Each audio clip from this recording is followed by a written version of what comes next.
मैं बस्तर के शांति के लिए और नक्सल उन्मूलन के लिए हाथ जोड़ करके उनसे आग्रह करता हूं। मैं हाथ जोड़ करके दीपक बैज जी से आग्रह करता हूं, आप आए आगे, आप बताएं क्या करें। और उनसे ये भी कहना चाहता हूं कि पहले तथ्यों की परख कर लेनी चाहिए, उसके बाद बोलना चाहिए। उसमें लोग चाहते हैं कि अब ये समाप्त होना चाहिए। लोग चाहते हैं कि हमको भय से रात में सोना नहीं है, हमको इत्मीनान से सोना है। और जब बस्तर उस दिशा में बढ़ चुका है तो इस पर सहयोग करना चाहिए, इस पर जवानों के मनोबल को खत्म नहीं करना चाहिए, इस पर बहुत स्पष्टता के साथ काम करना चाहिए।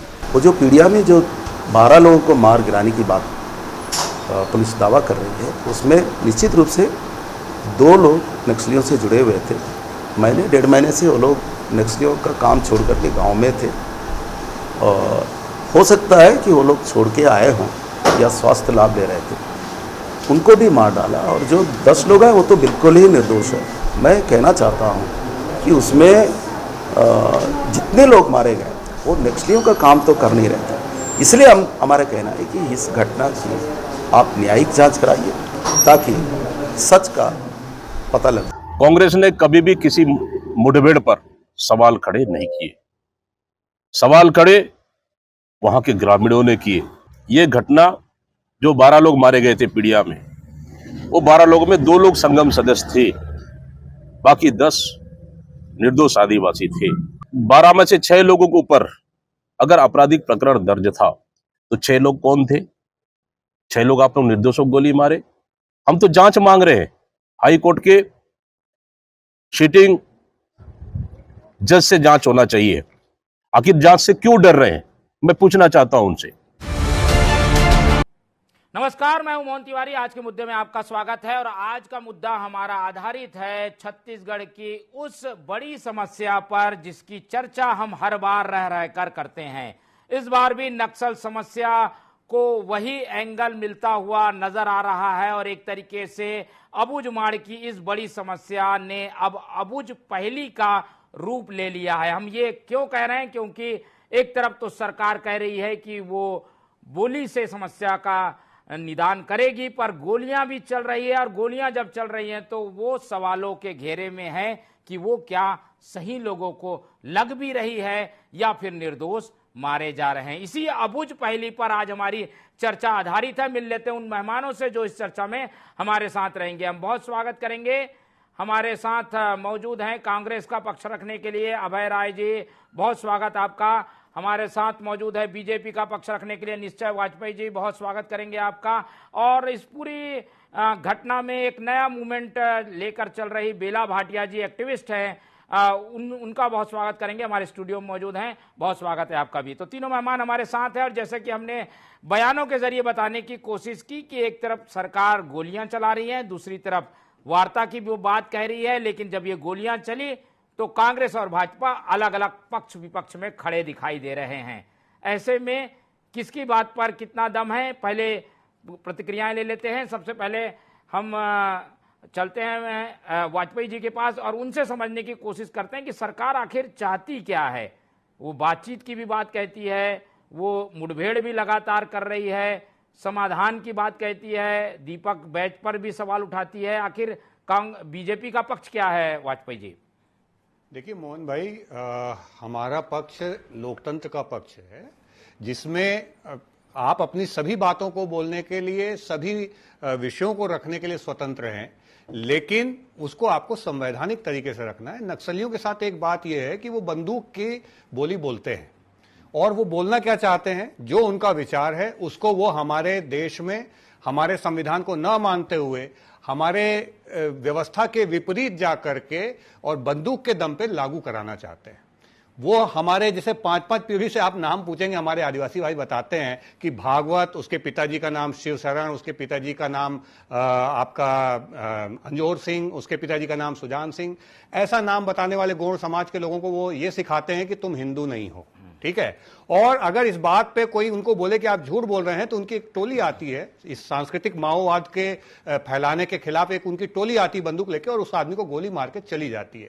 ऐसी अवस्था में जबकि वो बंदूक छोड़ने को तैयार नहीं है और अपनी बातों को लोकतांत्रिक तरीके से रखने को तैयार नहीं है, इनके सुरक्षा के लिए, जनता की सुरक्षा के लिए अगर पुलिस जाती है, सशस्त्र बल जाता है, उनको भी ये गोलियां मारते हैं, उनका भी ये उनकी हत्याएं करते हैं, हमारे जवान बलिदान होते हैं। और इस तरीके की व्यवस्था में उस व्यक्ति के साथ क्या होना चाहिए? तो हमारे यहां जो नक्सल समस्या, इतनी पुरानी समस्या छत्तीसगढ़ में है, एक बार भैया सच है ना, आपकी बात में दम है तो आप आइए, और ये जो पुलिस जिसको आप गोलियां मारते हैं वो तो आप, अगर आप लोकतांत्रिक तरीके से मैंडेट लेकर के और सरकार में आ जाएंगे ना भैया, तो वो तो पुलिस आपके हिसाब से काम करेगी। लेकिन ये इसलिए क्योंकि ये गलत बोलते हैं, झूठ बोलते हैं, जनता का इनको समर्थन नहीं है, इसलिए ये बंदूक का रास्ता अपनाते हैं। और इसकी शुरुआत कानू सान्याल जी जो हैं वो पीएलए चीन की सेना से ट्रेनिंग लेके आए थे, ये भी सच्चाई है। नहीं, आप लोगों के पास क्या नया मैकेनिज्म है इसको खत्म करने का? यही कहना चाह रहा हूं मोहन जी कि इस बार संकल्पित है, पहले से भी संकल्पित है भारतीय जनता पार्टी कि बंदूक के दम पे और विदेश से प्रेरित होकर के कोई भी शक्ति यहां पर हमारे संस्कृति के खिलाफ, हमारे लोगों के खिलाफ कोई अभियान नहीं चला सकती। और इसके लिए भारतीय जनता पार्टी, जो हमारे लोग हैं उनसे हम चर्चा करेंगे, जो हमसे चर्चा करने को तैयार हैं, और जो गोली की भाषा समझते हैं उनको गोली की भाषा में समझाया जाएगा। नीति बड़ी स्पष्ट है। मगर कांग्रेस और अन्य लोग ये सुरक्षा बलों के जो कार्रवाइयां हैं उन पर लगातार सवाल उठा करके, और इस तरीके की, भाई आप जांच की मांग कर रहे हैं, मतलब आप सीधे सीधे सशस्त्र बल पे सवाल तो उठा ही रहे हैं ना, आप उनकी कार्रवाई पे सवाल उठा रहे हैं ना। आपको कैसे मालूम कि कौन नक्सली है कौन नक्सली नहीं है? आप सुनिए ना, मेरी बात को सुनिए। ये बोलते हैं कि ये लोग 2 नक्सली हैं, 4 नक्सली हैं, बाकी नक्सली नहीं है। आपको कैसे पता चला? आप जांच की मांग कर रहे हैं कि जांच की रिपोर्ट दे रहे हैं, और इन सब चीजों के आधार पर ये सवाल, कार्रवाई पे सवाल उठाते हैं, उनका मनोबल तोड़ने का काम करते हैं। लेकिन अब ना तो सशस्त्र बल पीछे हटने वाला है, और ना भारत देश की सरकार और ना छत्तीसगढ़ की सरकार पीछे हटने वाली है। जो हमारे बात को बोली से बोली की बात समझेंगे, उनसे बोली की बात की जाएगी, उनकी सारी बातें लोकतांत्रिक तरीके से स्वीकार होंगी, जितनी जायज है, संविधान के दायरे के अंदर है। और जो केवल गोली की भाषा बोलेंगे उनको गोली की भाषा में समझाया जाएगा कि हमसे ज्यादा गोलियां आपके पास नहीं है। ठीक है, चलिए, ये तो बीजेपी का एक ट्रेंड रहा है और उसकी एक नीति है, नक्सलवाद को लेकर नजरिया है, वो आ गया सामने। अब चलते हैं कांग्रेस की ओर। अभय राय जी, दीपक बैज जी ने प्रेस वार्ता ली, उन्होंने 2 गांवों का जिक्र करके उसे फर्जी मुठभेड़ बताया। अब उसी वजह से दीपक बैज जी भी कटघरे में हैं।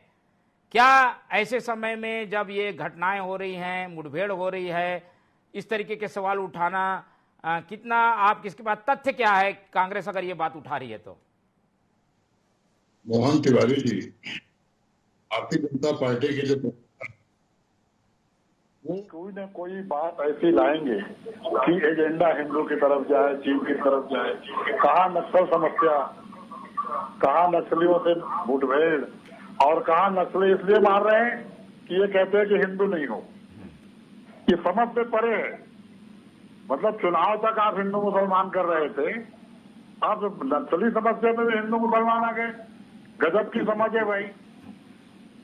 अब मैं आता हूं मुद्दे पे। जुम्मा 5 महीना भी नहीं हुआ सरकार को बने और गृह मंत्री को बने।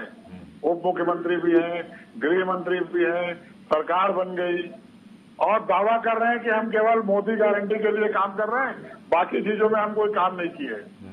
इस बीच में 120 नक्सली मार दिए गए, 407 नक्सली गिरफ्तार कर लिए गए, और 404 नक्सली आत्मसमर्पण कर दिए।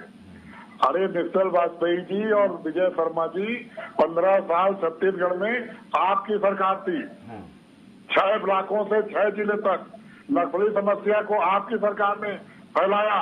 लड़ाई अमीरी और गरीबी खाई का है, लड़ाई जंगल और जमीन का है कि वो जंगल किसका है, वहाँ राज कौन करेगा? आदिवासी करेंगे कि जो आपके ठेकेदार जाएंगे भाजपा के वो करेंगे? आप अडानी के लिए, टाटा के लिए, एस्सार के लिए, एनएमडीसी को बेचने के लिए जो प्राइवेट उद्योगपतियों को ला रहे हैं ना, उनके लिए आप माहौल तैयार कर रहे हैं। उनको आपको भेजना है, उद्योगपतियों को। इसलिए आप नक्सली के नाम पर किसी को भी मार रहे हैं। कांग्रेस का स्पष्ट है, कांग्रेस लोकतंत्र के विरोधी, हर उस आदमी की विरोधी है जो लोकतंत्र संविधान को नहीं मानता। वो नक्सली हो, वो आतंकवादी हो, या इस देश के कानून को नहीं मानने वाले कोई राजनीतिक दल के लोग हो, कांग्रेस उनके विरोध में रहती है। और अभी जो 5 साल हमने विश्वास, विकास और सुरक्षा के नाम पर बस्तर के लोगों के बीच में विश्वास पैदा किया था। हमने आर्थिक रूप से उनको व्यक्तिगत पैसा डाल के, किसान को व्यक्तिगत, वनोपज बेचने वालों को व्यक्तिगत, जहां 4 या 5 वनोपज एमएसपी पे रमन सरकार देती थी, हमने 65 वनोपज खरीदी का माध्यम खोला। हमने वहां खेती को बढ़ाया, शिक्षा को बढ़ाया, स्वास्थ्य को बढ़ाया।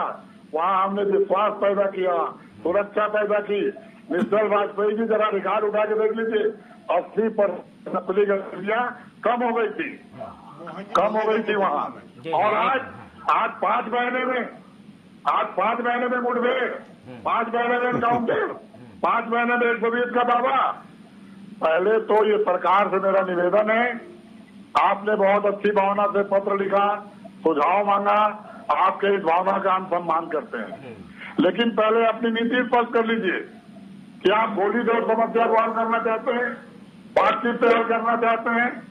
और कांग्रेस ही नहीं, जो भी राजनीतिक दल, जो भी पत्रकारिता के लोग, जो भी जन संगठन वहां काम कर रहे हैं, उनको बुलाइए, टेबल में बैठिए और बात करिए। ये लुका छुपी का खेल खत्म करिए। समय दीजिएगा। आप नक्सलियों को बोलते हैं कि लालबाजी खाने बुलाओगे तो आएंगे, नक्सलियों के लालबाजी खाओगे। वो पाकिस्तान के प्रधानमंत्री यहाँ चले गए थे, हिंदुस्तान के प्रधानमंत्री बिरयानी खाने, वैसे आप लालबाजी खाने जाना चाहते हैं। आप नीति स्पष्ट करिए। ये समस्या आज की नहीं है, ये समस्या हिंदुस्तान में बहुत दिन से चल रही है। ये अमीरी और गरीबी की खाई जो दक्षिणपंथी लोगों ने बढ़ाया, फासिस्टवादी जो सोच है, उसकी लड़ाई है ये।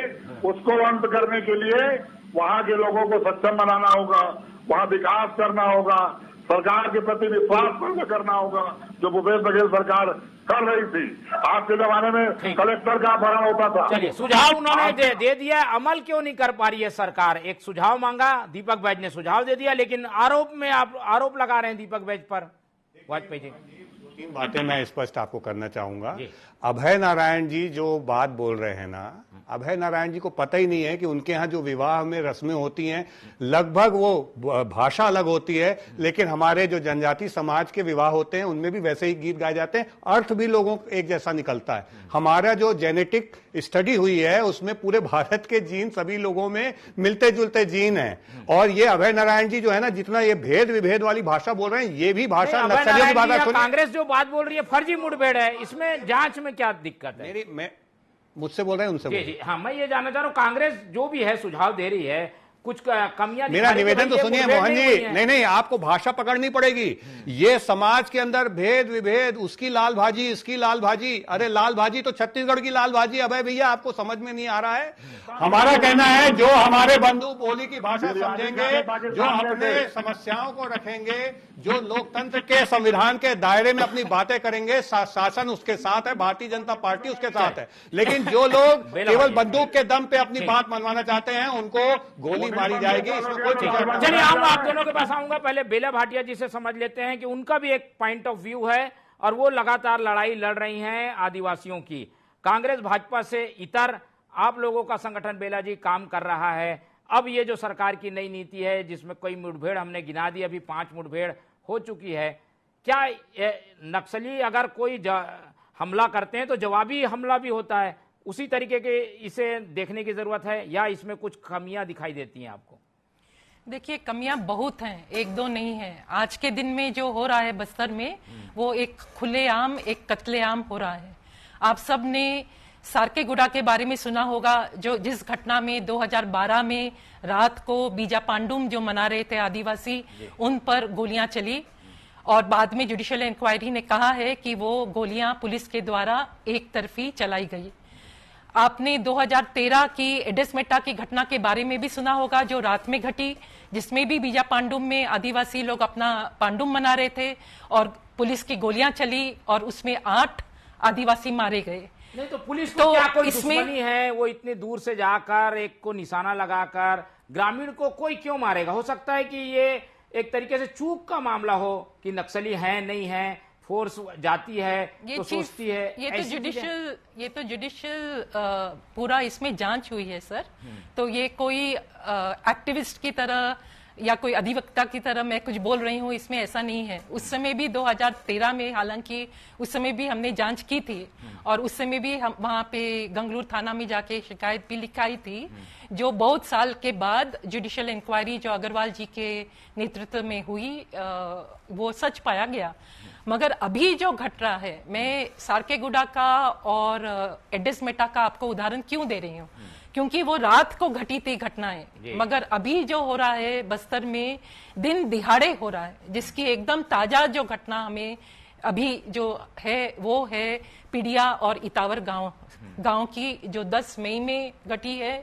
और जिस दिन यहाँ के ग्रामीण, ये तेंदू पत्ता का सीजन है और ये छोटा सीजन होता है, 10 दिन में ही उनको पत्ता एकत्रित करना होता है और सभी उस काम में लगे हुए होते हैं।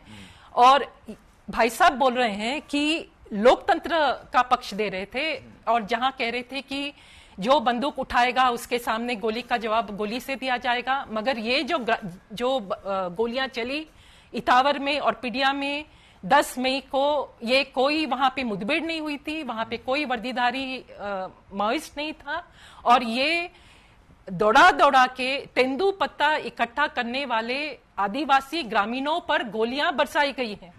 तो क्या मैं सर से, इनसे, वाजपेयी जी से पूछना चाहूंगी कि आपकी लोकतंत्र की भाषा क्या है? मेरी लोकतंत्र की भाषा में ये लोकतांत्रिक कार्यवाही नहीं है, ये तानाशाही कार्यवाही है। इसके पीछे क्या आपका तथ्य क्या है आपके पास? कैसे ये जानकारी आई? आपने क्या किया, बातचीत की उसके बारे में? मैं उसमें पूरी जांच, मैं उस गांव में 4 दिन बिताई हूँ और उसके बाद में पूरा एक मृतक परिवार से मैं मिली हूँ, एक घायल परिवार से मिली हूं। वहां पे इतावर गांव में 7 मृतक हुए, सभी को गोलियां लग के मारे गए। उसी तरह पिडिया गांव में 3 मृतक, इतावर में 4 घायल, पिडिया में 2 घायल। और जो 2 घायल थे पिडिया में, वो दोनों नाबालिग, जिसमें से एक तो गांव में ही था। आप अपने बच्चे के बारे में सोचिए, आपके 15 साल का बच्चा अगर उसको, वो कहीं जाता है किसी काम से और वो 3 गोलियों के शिकार हो जाता है, जांग के अंदर से 2 गोलियां पार हुई हैं और 1 गोली पैर से सरक कर गई है। ये लोकतांत्रिक जनतांत्रिक कार्यवाही है? ये मैं पूछना चाहूंगी बीजेपी सरकार को। आऊंगा, एक बार अभय राय जी का व्यू ले लेते हैं, फिर उनको और डिबेट में भी जुड़ना है। अभय राय जी, ये बातें बेला जी की ओर से भी आ रही हैं और संगठन वहां के कई उठा रहे हैं, बंद का भी आह्वान कर दिया है। अब इसमें कांग्रेस की क्या भूमिका रहेगी? कांग्रेस इस पूरे मामले को कैसे लेती है? मोहन जी, विजय शर्मा जी को पत्र लिखकर हमारे प्रदेश अध्यक्ष दीपक बैजी, जो बस्तर के हैं, जो वहां के गांव से, वहां के लोगों से इस समस्या से वाकिफ है, 2 बार के विधायक और 5 साल के सांसद हैं, उन्होंने कहा है कि सवाल ग्रामीणों ने खड़े किए हैं, सवाल पीड़िया गांव से खड़ा हुआ है, सवाल सीपीआई ने खड़ा किया, सवाल बेला भाटिया भी खड़ी कर रही है जो वहां पे सक्रिय है, सवाल वहां पे जितनी संगठन, जन संगठन है, उन लोगों ने खड़ा किया है और कांग्रेस उनकी ओर से मांग कर रही है कि आप न्यायिक जांच करा दो। जो बात विजय शर्मा जी कह रहे हैं, वो जांच के बाद जज कहे ना।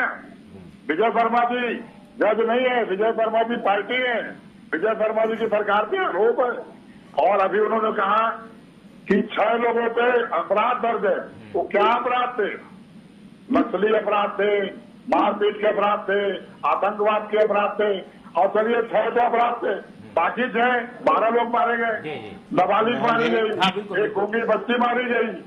तो ये जो है ना कि ना कोई नीति, ना कोई निर्धारण, और लोकतंत्र में गोली का जवाब गोली नहीं होता, गोली का जवाब तो गोली नहीं होता है। लोग हैं वो गैर संवैधानिक लोग हैं, वो संविधान को नहीं मानने वाले लोग हैं। मेरी बात सुनिए, मैं अभय जी जाइएगा मत, अभय जी जाइएगा मत, आप इसलिए मत जाइएगा, आपसे हाथ जोड़ के आग्रह है। आप निरीह ग्रामीणों को मार देंगे, एक आप गाँव वालों को जैसे मारेंगे, तेंदू पत्तों के श्रमिकों को मारेंगे, ये गोली का जवाब है आपका। आप जो सर्टिफिकेट दे रहे हैं अभय जी, पूरी जिम्मेदारी के साथ कांग्रेस पार्टी ये सर्टिफिकेट दे रही है, मैं ऐसा मानता हूं। अभय जी, मैं मानता हूं कि कांग्रेस पार्टी पूरी जिम्मेदारी के साथ ये सर्टिफिकेट दे रही है। ठीक है, ठीक है, आपको मोदी आप इनको भाई चले जाएंगे तो फिर जवाब कैसे देंगे? नहीं, सुनेंगे जवाब। हाँ, इनको सुनना पड़ेगा अभी। चलिए, मेरा भी 2-4 मेरे अभय राय जी ने जो बातें कही, वही बात बेला जी भी कह रही हैं। बेला जी के समर्थन में एक तरीके से कांग्रेस भी है। लेकिन अगर कोई ऐसी घटना होती है तो सरकार से सवाल तो वाजपेयी जी पूछे जाएंगे ना। आप लोग मुठभेड़ करिए, नक्सलियों को मारिए, पर अगर कोई निर्दोष मरता है तो सवाल आपसे ही होगा। देखिए भाई, मुठभेड़ केवल निर्दोष नहीं, एक 6 महीने की बच्ची, ये जो ये साल शुरू हुआ है, वो एक 6 महीने की बच्ची जिसका नाम मंगली था, जो मुदवेंडी गांव की थी, जो अपने माँ के साथ माँ की गोद में थी, और उसको गोली मारी जाती है, और जिसमें ये कहा जाता है कि वो फायरिंग में मारी गई, जो बिल्कुल झूठ था। चलिए, पूरे सम्मान के साथ अभय भैया, आप देखिए, मैं तो ये बातें करूंगा, सरकार मुठभेड़ नहीं करती, मुठभेड़ करते हैं वो जवान जो लोगों की सुरक्षा के लिए और जो गोली मारने वाले नक्सलियों के खिलाफ वहां जाते हैं, अपनी जान हथेली पे लेके, जब उन पे हमला होता है तो वो गोली चलाते हैं, मुठभेड़ वो करते हैं। सरकारें मुठभेड़ नहीं करती हैं, पहली चीज। दूसरी चीज, मैं अभय नारायण जी से पूछना चाहता हूं कि वो बंदूकें कहां से निकली थी? अभय नारायण जी, वो बंदूकें कहां से निकली थी जिन्होंने कांग्रेसी नेताओं की इतनी बड़ी संख्या में हत्या की थी झीरम घाटी में? वो नक्सलियों की बंदूकें थी। आप मेरी बात सुनिएगा, जवाब दीजिएगा आप मुझे। जी, अब देखिए, या तो फिर देखिए, मैं तो नहीं बोल रहा, बोलिए। मैं तो इनको ये बोला कि सुन तो ले, सुनने के बाद जवाब दे, मैं तो चाह रहा हूं। कुछ नहीं, और कम्युनिस्ट पार्टी के मनीष कुंजाम जी बोल रहे हैं कि 2 नक्सली थे, ठीक है, और उसके बाद सुनिए अभय जी, सुन तो लीजिए पूरी बात को, जवाब दीजिएगा। अरे अभय जी, अभी आप बोलने का बहुत कुछ है। मेरा ये कहना है, मनीष कुंजाम जी ये नहीं बोल रहे कि वहां नक्सली नहीं थे, उन्होंने एक सर्टिफिकेट दिया कि 2 नक्सली थे, उनको पूरी संख्या पता है, नाम पता है, कौन कौन नक्सली नहीं है। सुनिए, आप लोग को पता है कौन कौन नक्सली कौन कौन नहीं, आप लोग तब तो सर्टिफिकेट दे रहे हैं ना, और आप जो सर्टिफिकेट दे रहे हैं, मैं मानता हूं कांग्रेस पार्टी सर्टिफिकेट दे रही है। वो दीपक बैज जी बताते हैं 2 लोग नक्सली थे, बाकी नक्सली नहीं थे। अरे भैया, आप जांच मांग रहे हो कि रिपोर्ट दे रहे हो? और वो जो बंदूकें निकलती है ना सुकमा के क्षेत्र से, अबूझमाड़ के क्षेत्र से बंदूकें जो निकलती हैं, जो गोलियां उगलती हैं, जो हमारे सशस्त्र बल के बलिदान लेती हैं, वो गोलियां किसकी होती हैं, वो बंदूकें कहां से आती हैं? और अगर ये है वहां पे, तो आप ये समझिए कि हम वहां पे जवानों को जो है ना, केवल छाती लेके नहीं भेजेंगे, गोली खा के आ जाना, वो बंदूकें लेके जाएंगे, और उन पे कोई हमला करेगा तो वो बंदूकों से जवाब भी देंगे भाई साहब। और आप ये जो जितना भी अनर्गल आप ये आरोप कर रहे हैं ना, ये केवल सशस्त्र बल के बलिदान को कम करने के लिए और सशस्त्र बल के मनोबल को कम करने के लिए कर रहे हैं, और आप यहां पे कंफ्यूजन पैदा करना चाहते समाज में। गोलियां पहले नक्सली चलाते हैं, नक्सलियों ने बंदूकों पे वहां पे राज करना शुरू किया, ये सच्चाई है। और ये जितनी मानवीय ओढ़े और चादर उड़ा करके आप बातें करते, इमोशनल बातें करते हैं ना अभय जी, ये आप सोचिए, आपकी भाषा और नक्सलियों की भाषा एक क्यों होती है? आपकी भाषा हमेशा नक्सलियों की भाषा एक क्यों होती है? जवाब दें, ठीक है। फिर बेला जी पास जाऊंगा। कांग्रेस इसीलिए कटघरे में खड़े हो जाती है जब भी ऐसे मुद्दे उठाती है। अभय जी बता रहे, जवाब दे रहे हैं, पूरा मौका मिलेगा। अब अभय राय जी, ऐसी वजहों से जब आप ऐसे मुद्दे उठाते हैं तो कटघरे में खड़े दिखते हैं, इन बातों का क्या जवाब देंगे? बीजेपी आसानी से आपको एक कॉर्नर में लाके खड़े कर देती है। देखिए मोहन भैया, बीजेपी का एजेंडा सेट है और वो अपने एजेंडे में ही बात करती है ना। बस्तर पे कोई समझ हो रही है, रमन सिंह की दी हुई समस्या को हम बड़े आराम से आगे सुन लीजिए उनको, सुन लीजिए। नहीं, मैं अपनी बात बोलूंगा, मेरा ये समझ कहना है, आ गया वाजपेयी जी, आपकी बात आ गई। चलिए अभय राय जी, मैं तो बीजेपी से पूछ रहा हूँ कि पीडिया में नक्सलियों ने कितनी गोली चलाई? अगर वो मुठभेड़ था तो नक्सलियों की ओर से गोली चली क्या? आपने तो ग्रामीणों को घेर के मारा, ग्रामीण का आदमी गोली चलाते हैं, तो गोली तो आपकी चली ना। मैं आऊंगा भाटिया जी, बोली आपकी चली ना। आपको क्या नक्सलियों का पूरा नाम पता है क्या भैया? हम तो आपसे ये सवाल पूछ रहे हैं, आपके नेता माननीय प्रदेश अध्यक्ष जी दीपक बैज जी बोल रहे हैं 2 नक्सली थे, ये आप संख्या कहां से लेके आए हैं? आपको खुलासा करना चाहिए। और कम्युनिस्ट पार्टी के नेता बोल रहे हैं 2 नक्सली थे। अरे एक टीम बना के बनेंगे, आप ही सुरक्षा बल बनेंगे, आप नहीं वो, अरे सवाल का जवाब तो लेने दीजिए अभय राय जी। आप लोग अब नहीं, उनको जानकारी मिली है, उन्होंने सवाल उठाया, जांच की मांग आप लोग से की जा रही है, क्या उसको खारिज करेंगे क्या आप लोग? हमारा ये कहना है मोहन जी, आप थोड़ा सा प्रतीक्षा करिए, देश के सुरक्षा बल पे आप इस तरीके से सवाल तुरंत मत उठाया करिए जैसे नक्सली उठाते हैं। नक्सलियों के साथ मत आपकी भाषा मिले, हम ये चाहते हैं। क्या इस तरीके के मुद्दे उठाकर फोर्स का मनोबल कम हो रहा है, मनोबल कम करने की ये साजिश है, ये कह रही है भाजपा? मुझे लगता है भाजपा बकवास कर रही है, वो बकवास इसलिए कर रही है कि फोर्स का मनोबल इतना जल्दी कैसे खत्म हो जाता है। नहीं, अगर क्या मृतक जब लोगों को मार मार कर आपका मनोबल लोगों के हत्याओं करने के बाद आपका मनोबल बढ़ेगा, क्या ये ठीक है? ये गलत बात है, बिल्कुल गलत बात है। अभी इन्होंने क्या बताया? इन्होंने ये बताया, बिल्कुल इन्होंने बताया बेला जी हो सकता है ये चूक का मामला हो। नहीं, सुनिए, अभी जो पीडिया और इतावर, आपत्ति रखता हूँ। देखिए, हम इनको इंटरप्ट नहीं करते हैं, ये हमें क्यों इंटरप्ट करते हैं? नहीं, ये थोड़ा शब्द फोर्स जो है वो वहाँ है, उसको हत्यारा ही बोलना पड़ेगा। उस पर बकायदा FIR होनी चाहिए और उस पर हत्या का मुकदमा चलना चाहिए। और मैं आपके सामने में, क्योंकि प्लीज मुझे 2 मिनट दीजिए, नहीं मुझे 2 मिनट दीजिए प्लीज, मुझे ये बोलना है।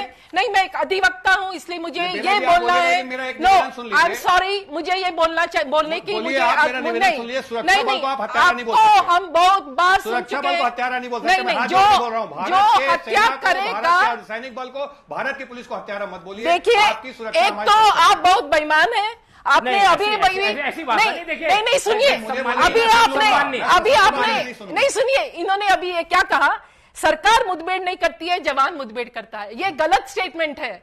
जो भी जवान नीचे कर रहा है वो नौकरी कर रहा है, वो ऑर्डर फॉलो कर रहा है। सरकार को ही जिम्मेदारी लेनी पड़ेगी।